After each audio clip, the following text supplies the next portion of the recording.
Hello, dear YouTube viewers, I hope you're doing well. Okay, so let's start our video. The smell of fresh bread always felt like home to Lila. Every morning before school, she tied her apron, dusted her hands with flour, and helped her parents at Rose Hill Bakery, the pride of their small town.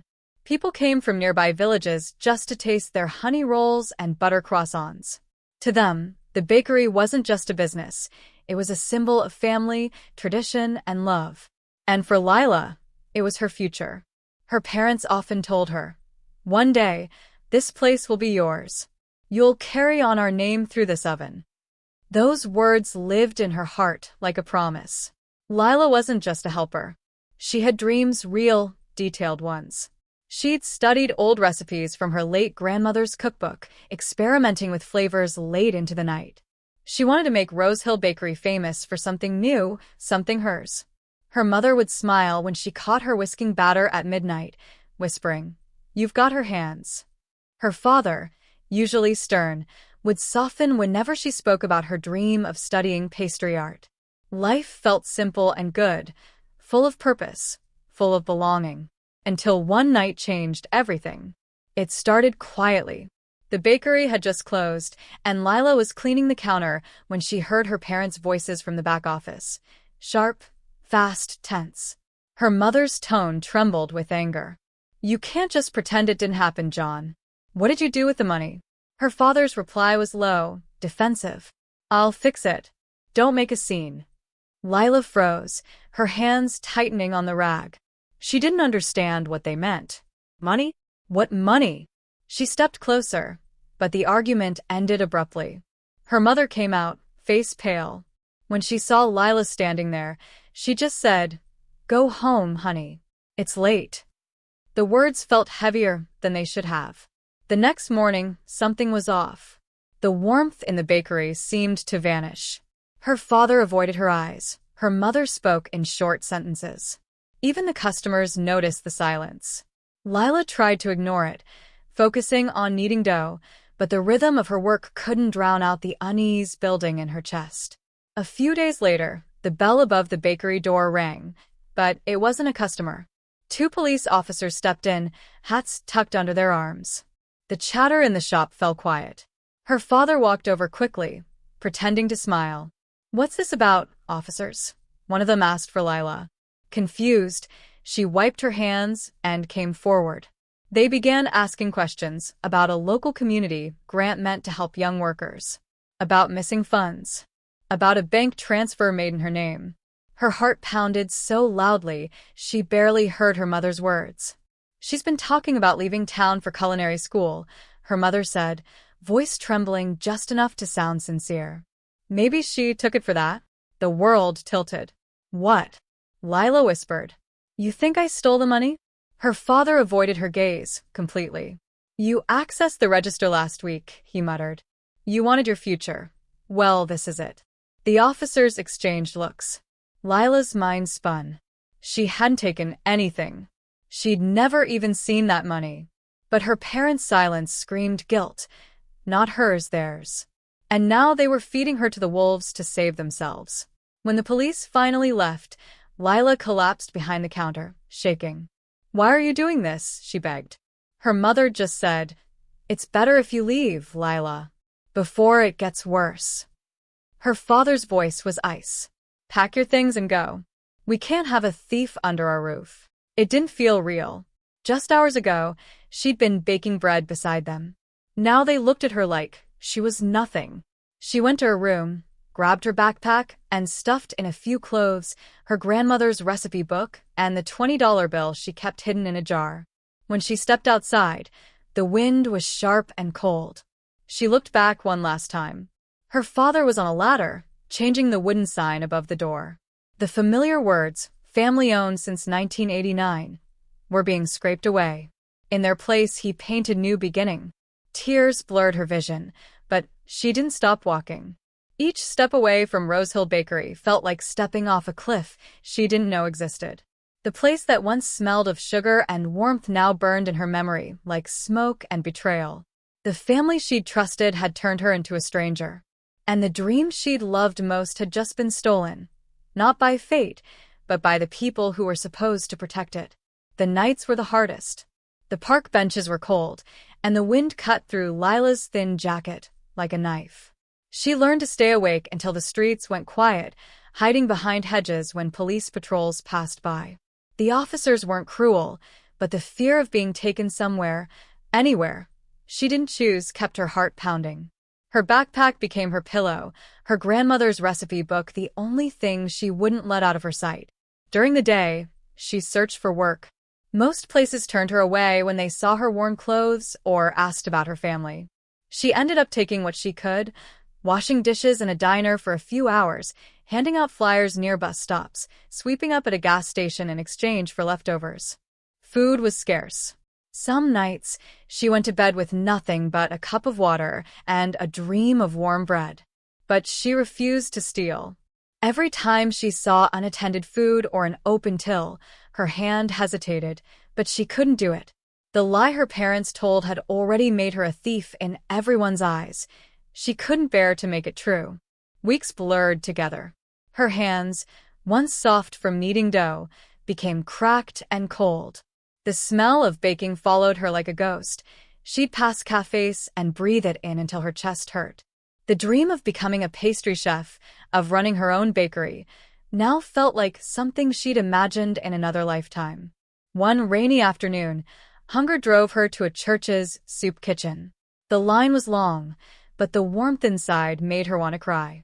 Behind the counter, an elderly woman served soup with the kind of patience Lila remembered from her grandmother.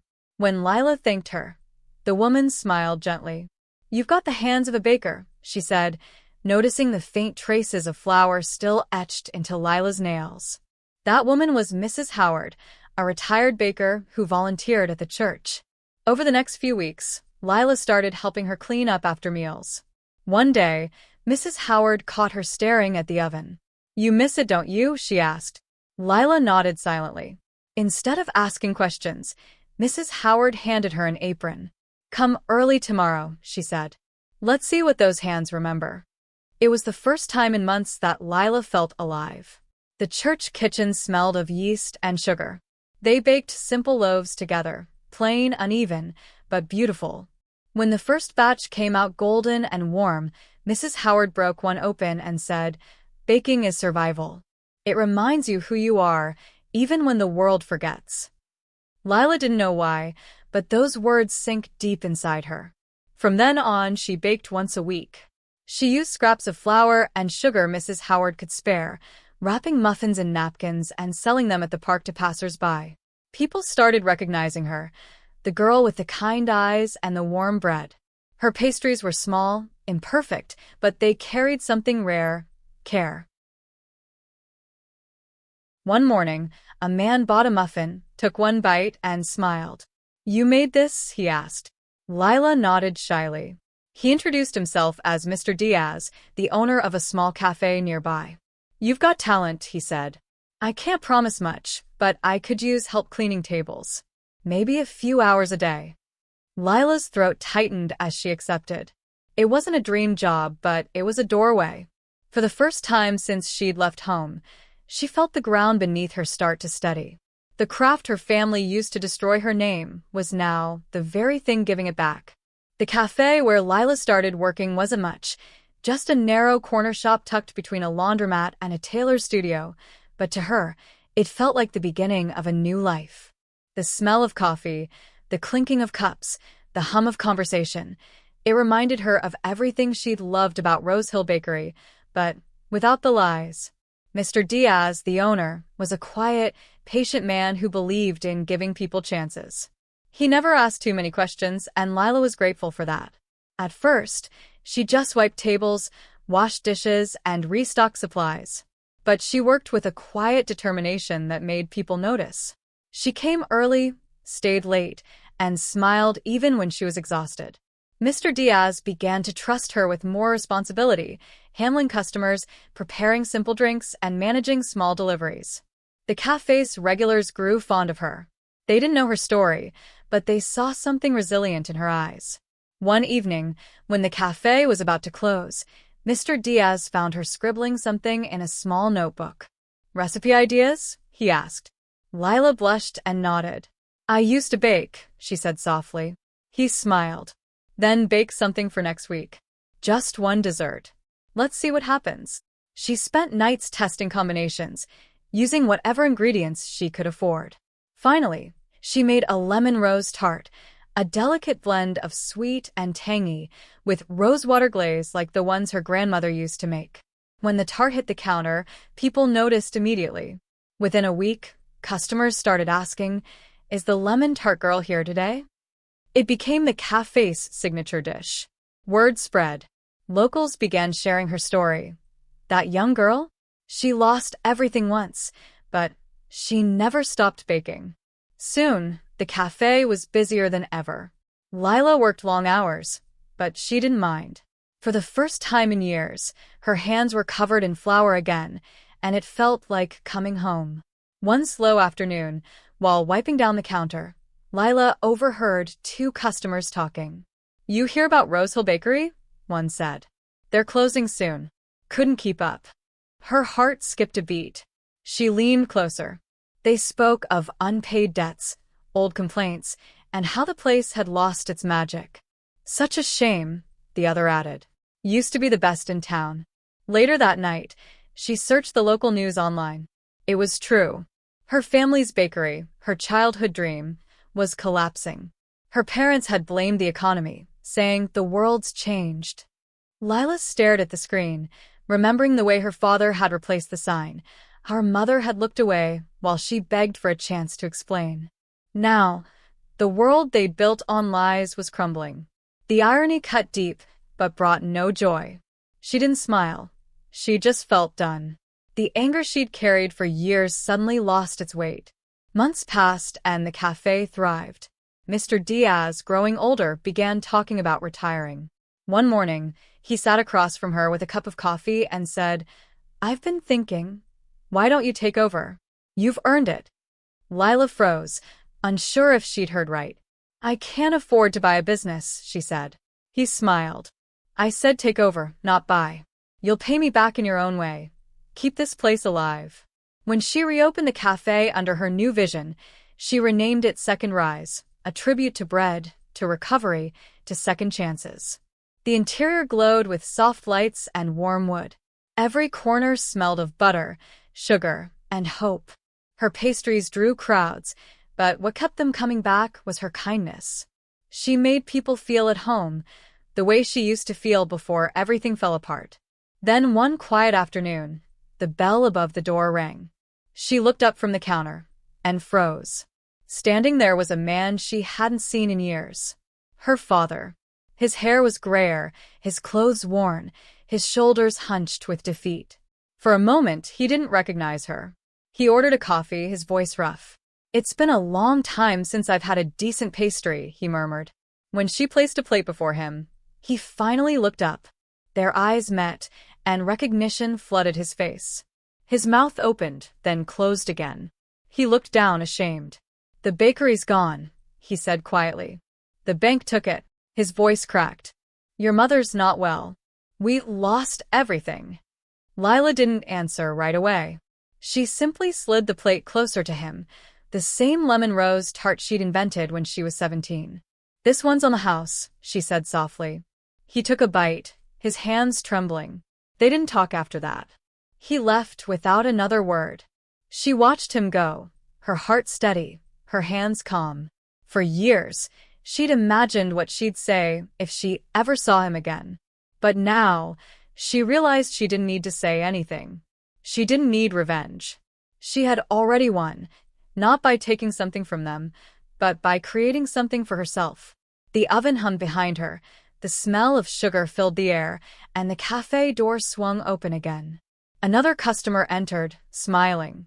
Life kept moving, and so did she. The news came on an ordinary morning.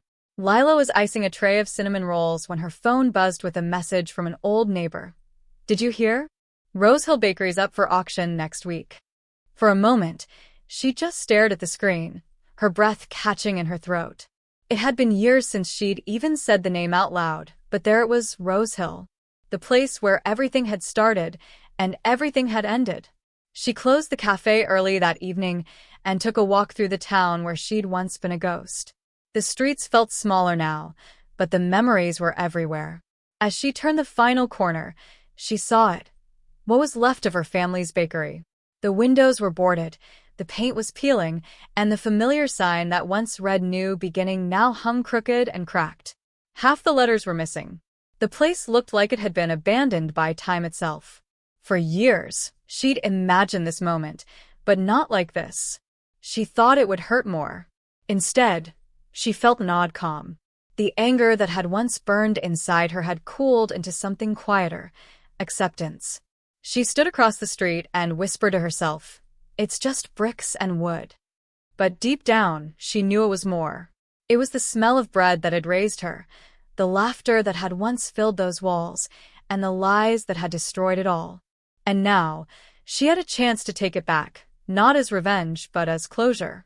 The morning of the auction was bright and sharp, the air filled with that mix of dust and anticipation that always follows endings. A few people from the town had gathered outside the courthouse steps, where the property listings were read. Lila stood at the back, unnoticed at first, dressed simply, her hair tied up, hands tucked in her coat pockets. She listened as the auctioneer listed off the details. Lot number 14, Rose Hill Bakery, corner of Maple and 3rd. Starting bid, $30,000. There weren't many bidders. Most saw the building as a lost cause, too old, too much damage, too many bad memories attached to its name. But to Lila, it wasn't worthless. It was the beginning and the ending of everything she'd become. The bidding started low. A local developer raised a hand first, then an older couple. The price inched up slowly, the auctioneer's voice echoing in the crisp air. When the call came, "Any last offers?" Lila lifted her hand. It was a quiet, almost invisible motion, but it felt like the loudest thing she'd ever done. Heads turned. Whispers rippled through the crowd. "Is that her? The girl they threw out?" someone murmured. The auctioneer looked at her, nodded, and tapped the gavel once. "Sold." For a moment, she couldn't move. The crowd began to disperse, and she just stood there, frozen, watching the papers being handed to her. The keys felt heavy and warm in her palm, as if they'd been waiting for her all this time. She walked back to the building that afternoon. The door creaked as she pushed it open, the air thick with dust and memories. She could almost hear echoes of her 17-year-old self behind the counter, laughing, dreaming, believing. She smiled faintly. "I'm home," she whispered. But this time, it wasn't about reclaiming what her family had taken from her. It wasn't even about proving them wrong. It was about peace. Quiet, steady, long-awaited peace. The kind that comes when you stop running from the past and finally decide to rebuild it, brick by brick, on your own terms. Months later, the old bakery stood alive again, though it looked nothing like the ghost it had once been. The broken windows had been replaced, the faded sign repainted, and the scent of fresh bread drifted down the street just like it had in her childhood. But this time, it wasn't Rose Hill Bakery. The new sign above the door read, "Lila's Rise." She'd kept the brick walls and the old oven, not out of nostalgia, but because they reminded her of how far she'd come. Beneath the counter, framed in a small wooden frame, hung a note written in her neat handwriting. "You can lose everything and still rise again." The townspeople returned slowly, curious at first, then loyal once more. Some remembered her story, some didn't, but everyone felt the same warmth when they stepped inside. The air was filled with music and laughter, the soft clatter of plates, the rhythm of life. The bakery was no longer a wound. It was a heartbeat. One evening, just as the sun dipped low, the bell above the door chimed softly. Lila looked up from the counter and froze. Her mother stood there, older, thinner, holding a small paper bag. No words were exchanged at first. Her mother placed the bag gently on the counter and slid it forward. Inside was a yellowed recipe card, Lila's first cookie recipe, written in her grandmother's handwriting. There was no apology, no tears, just a quiet acknowledgement of what once was. Lila smiled faintly and said, "Thank you." Then she turned back to her dough, her hands steady, her heart calm. As the evening light poured through the windows, a young girl helped behind the counter, learning how to knead, laugh, and start over. Outside, the new sign gleamed softly, owned and loved by Lila since 2025. And as she watched her apprentice shape the first loaf, Lila thought, "They built a lie to destroy me. I built truth out of flour and fire, and it rose higher than they ever dreamed." Thanks for watching. For more videos, please subscribe. Our channel Awesome Visual Story.